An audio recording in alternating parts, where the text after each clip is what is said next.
Hello everyone! Sa video na ito, tuturo ko sa inyo kung paano magbayad ng billing gamit ang ating GCash account online.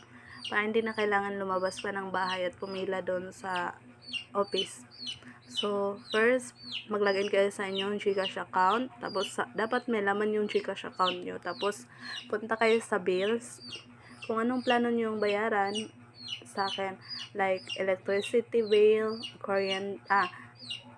water district or wifi bills. So sa akin wifi yung Converge. I-search lang natin dito, search.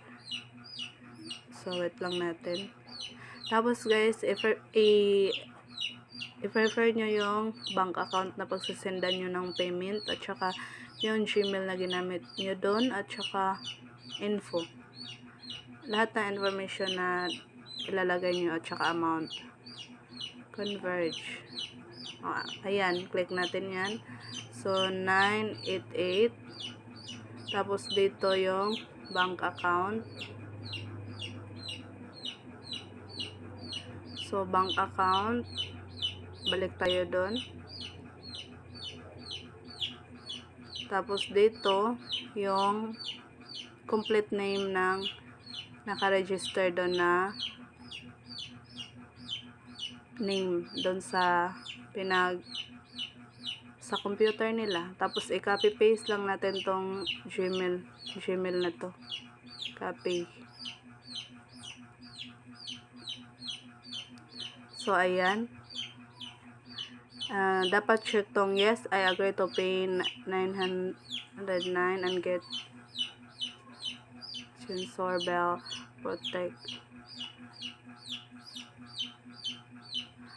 protect your bell na. Hindi na tayo guys, mag-protect kasi diretso naman to sa bank account nila. So review lang natin yung yung bank account para sure. 1632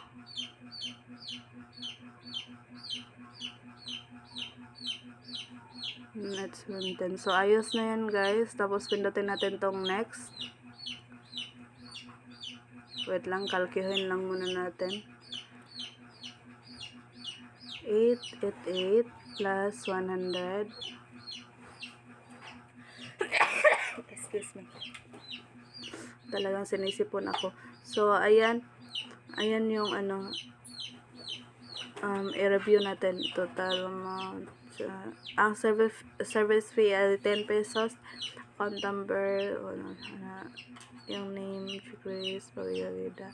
Please not that regular charge or service fee. Tapos pindutin natin tong confirm.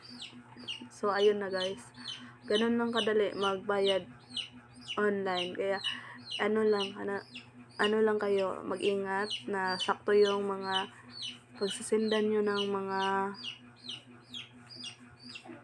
guys, pagsisendan nyo ng bank account para hindi kayo sayang, 'di ba? Nagkahirap-hirap na kayo para kitain yung pera na yan at magkakamali pa na pag-send. So sobrang kawawa. So ayan, ayos na yun. Remembrance, SS lang natin. So ayun na guys, sana nasundan nyo yung video. Tapos kapag may gusto kayong itanong, mag-iwan lang kayo ng comment sa baba sa comment section. Gagawa natin ng paraan kung ano man yung mga katanungan nyo para masagutan. So ayun lang, God bless everyone and ingat.